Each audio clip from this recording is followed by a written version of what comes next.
David Twigg was born in Lincolnshire, England, around 1965, the only son of Roy and Ian Twigg. According to his parents, David had always been a good child who never caused them any trouble. The family lived in a small English village called Burgh le Marsh, located in the county of Lincolnshire, a region with a history dating back to Roman times. The village is known for landmarks like the mid-15th century Church of St. Peter and St. Paul and a windmill built in 1844, whose blades rotate in the opposite direction to most other windmills.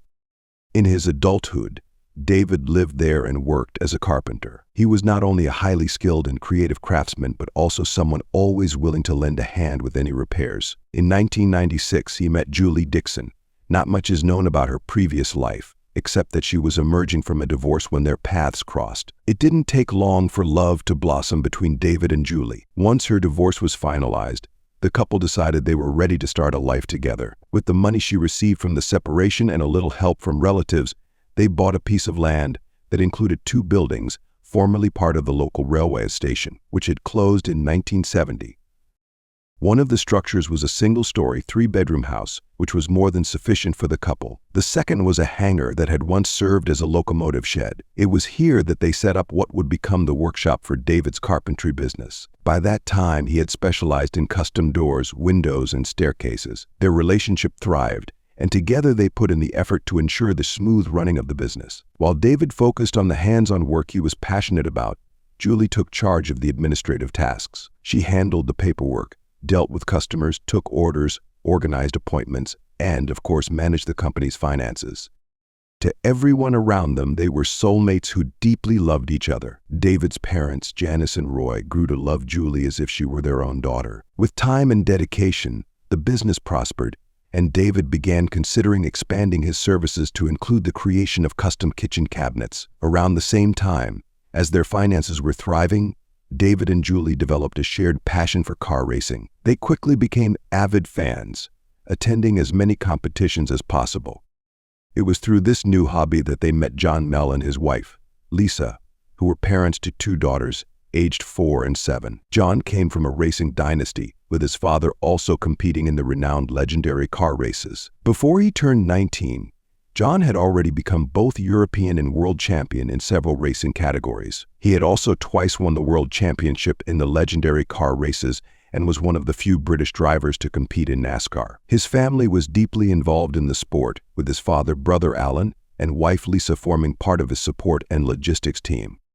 David and John quickly formed a strong friendship, as did their wives. The 2 couples began traveling together to various races. David thought it would be a great idea to sponsor John's racing car as a way to promote his carpentry business, particularly the new custom kitchen services, while also supporting his friend's career. The deal was sealed, but beyond the business arrangement, the 2 couples grew even closer. During the races, while the men focused on the mechanics and the cars, the women were responsible for handling the logistics, such as managing the team's meals. The new friends even traveled together to the United States, and as Lisa later recounted, David and Julie eventually came to be considered part of their family. However, such harmony was too good to last.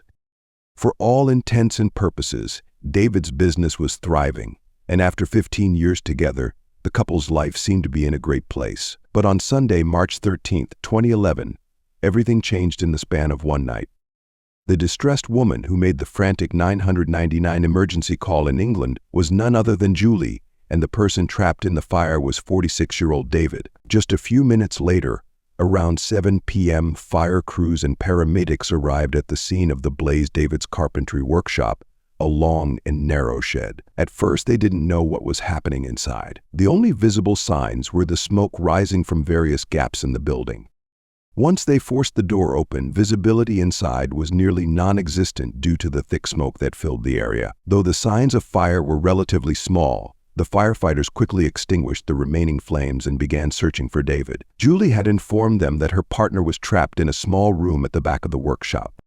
As they approached the rear of the building, they saw more significant fire damage, indicating that this area had been the focal point of the blaze. It contained a kitchen, some storage spaces, a bathroom, and a common area that led to the door of the small warehouse. Upon reaching the door, they discovered it was made of metal and securely locked. Julie explained that during the assault, the attackers had taken the keyring from her. With no way to open the door, the firefighters decided to cut a hole in the adjacent wall. Once they managed to create the opening, they spotted David. The man was kneeling in a position resembling prayer, facing the door and completely motionless. The rescuers repeatedly called out to him, but received no response. When they finally managed to unlock the door, David, a towering figure standing over 6 feet tall and weighing around 120 kg, collapsed outside. Paramedics immediately took over and began resuscitation efforts, transferring him to the ambulance where they continued trying to revive him for the next 20 minutes. Sadly, all attempts were unsuccessful. Julie, already distraught from witnessing David's death, was in a severely agitated state. She had also suffered injuries during the incident, with her face intensely reddened and her hair singed by the flames. She was taken to the hospital for further evaluation, especially to assess any potential damage to her respiratory system. As we mentioned earlier, Bourg-la-Marche was a small town of around 2,000 residents, where everyone knew one another. The shock of such a tragic event rippled through the community, deeply affecting its inhabitants. The impact of this event on the townspeople was profound, especially considering that in the past 25 years, no one could recall anything like this ever happening. Panic spread at the mere thought that two criminals capable of taking the life of a good man were on the loose. Everyone felt vulnerable, and the pressure on the police was immense. Investigators were desperate for accurate information about what had occurred, but Julie was in a state of total shock. The phone call that Lisa referred to at the beginning of this account took place before 7 a.m., the morning after the tragedy. Overwhelmed by the difficult situation her friend was enduring, Lisa immediately set off on the 4-hour drive to comfort Julie. According to Lisa's later recollections, when she arrived at Julie's family's home, where they were taking care of her after the ordeal, she found her friend in complete shock. Julie's face was reddened, and large parts of her hair had been singed. She sat rocking back and forth, crying uncontrollably. She could barely articulate isolated words, and at times seemed entirely disconnected from the world around her. Their conversation was repeatedly interrupted by these lapses in Julie's connection to reality.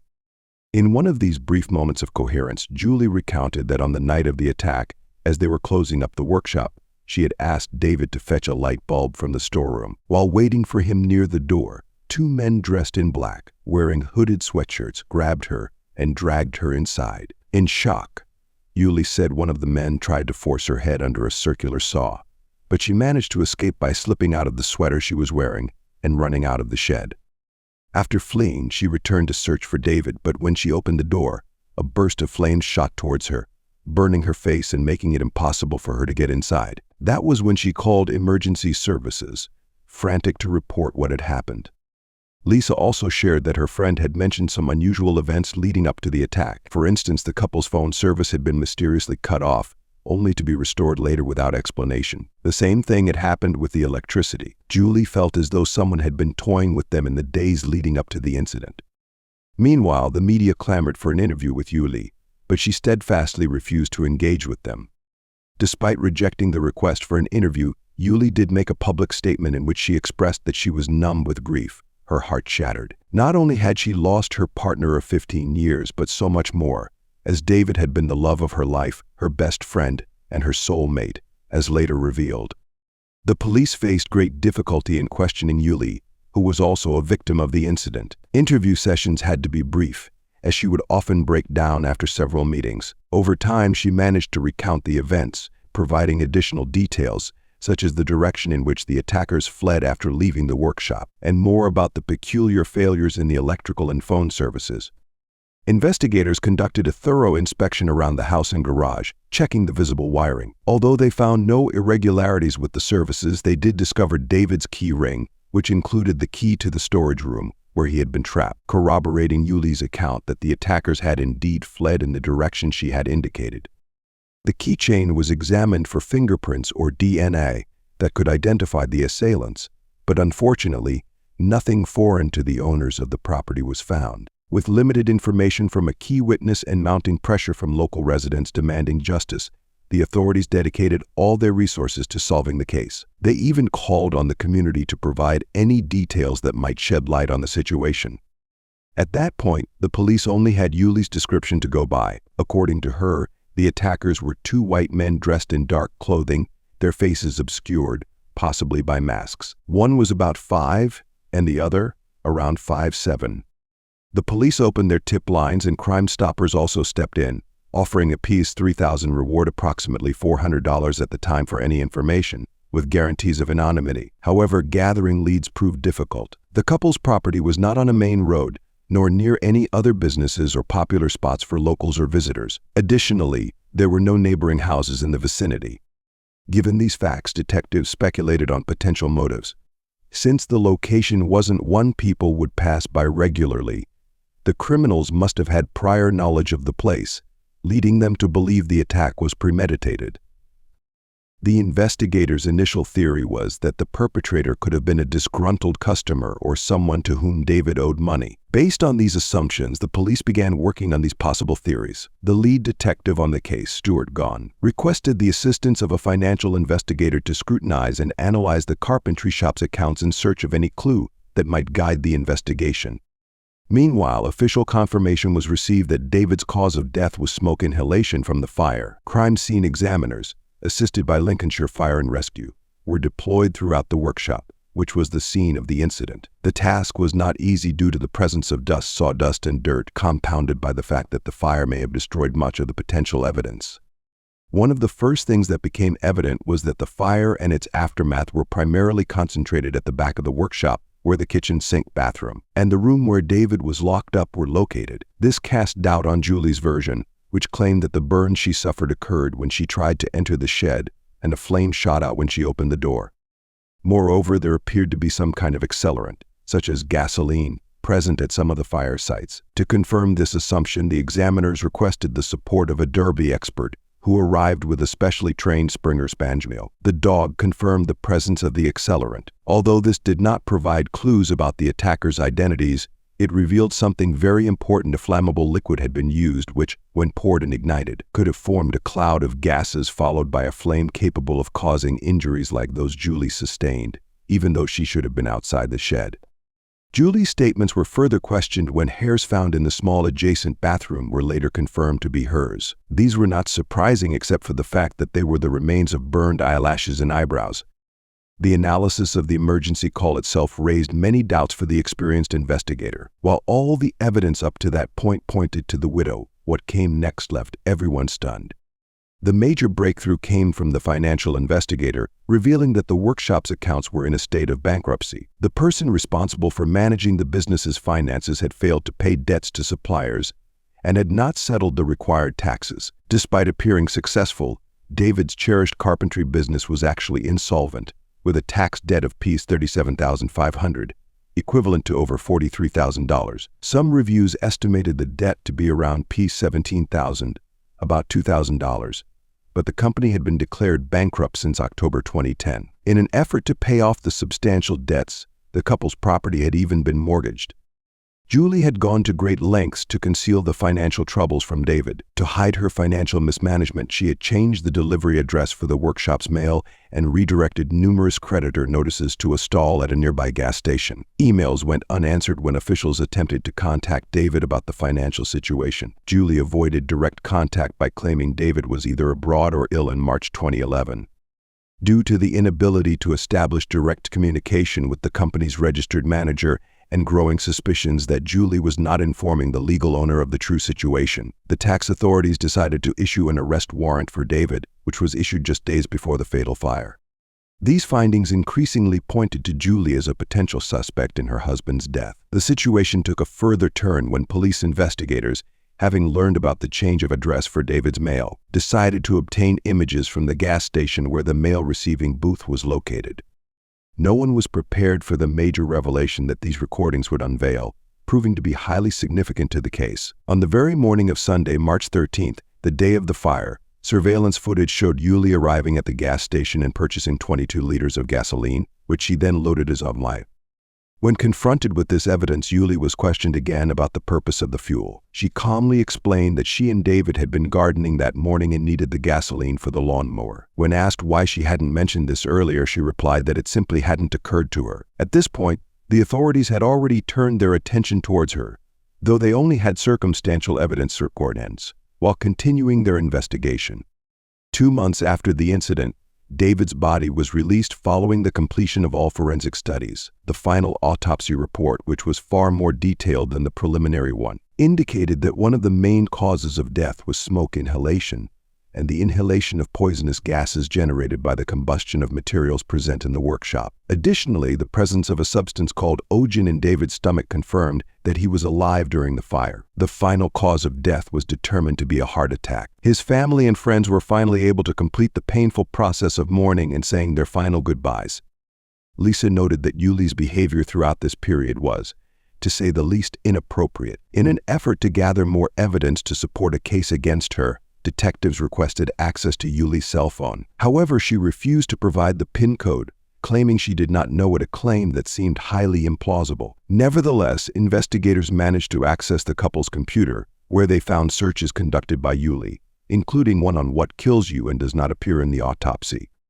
The search history revealed that Julie had researched how to disguise pills with food, including attempts with chocolate syrup, though she admitted the method was unsuccessful. It was confirmed that Julie had purchased chocolate syrup online and was the person who signed for its delivery. With all this new information, Chief Investigator Stuart decided he had enough evidence to issue an arrest warrant for Julie on suspicion of murder. On June 6, 2011, nearly 3 months after David's death, Julie was summoned to the police station, no longer as a witness and victim but as a suspect. However, things did not proceed as the police had anticipated. Julie arrived at the police station with her lawyer and presented a written statement, which outlined a completely different version of events. According to her statement, the events of the night of March 13, 2011, were the result of a pact between her and David to end their lives simultaneously due to their dire financial situation. To fulfill this pact, they had planned to start a fire and die together. Julie stated that David had poured gasoline in the workshop as part of their plan, and although she was initially uncertain, she eventually lit a match and threw it onto the fuel. When the fire ignited, a flame hit her in the face, causing her to panic and flee the building, leaving David inside.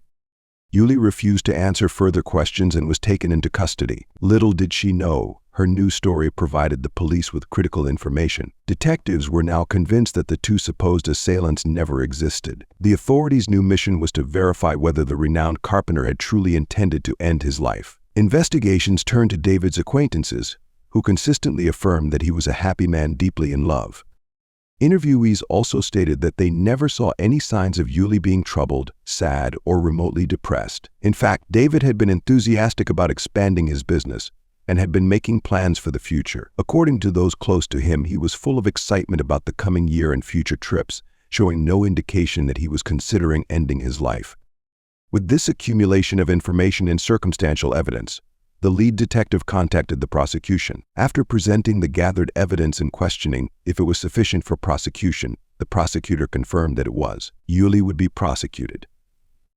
The arraignment hearing took place in August 2011 at Lincoln Crown Court in Lincolnshire. Julie, now 43 years old, was formally charged and asked to enter a plea. She pleaded not guilty, and the trial was scheduled to begin in December at the same court.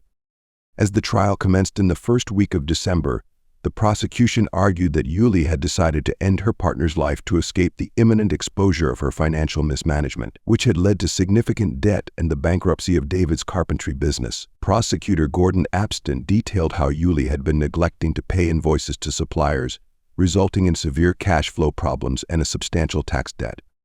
In court, it was revealed that Julie had attempted to conceal her financial troubles from David. Faced with the inevitability of the truth coming out, Julie made the fateful decision to end her husband's life. The prosecutor recounted to the court the extensive series of lies fabricated by Julie, including previously unmentioned claims, such as an alleged dispute with the neighbors and assertions that they were trying to incriminate her. Julie had also reported seeing intruders around her house, but this was found to be untrue despite the extensive evidence gathered.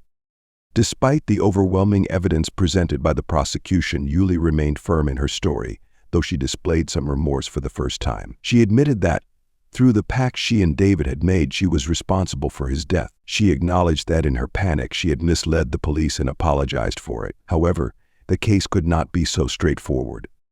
At the second hearing of the trial, Julie presented a new version of events, claiming that David had wanted to end his life, and she had promised to help him. This guilty plea shifted the courtroom dynamic significantly.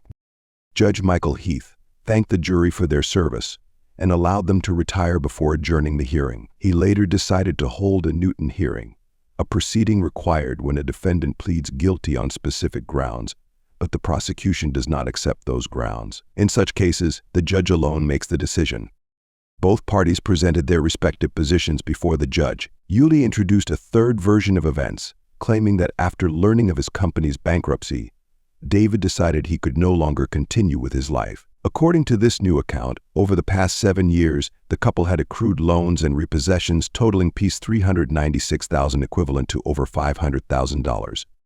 The defense attorney argued that David had always been aware of the financial situation and that Julie had never diverted funds or forged his signature to obtain money.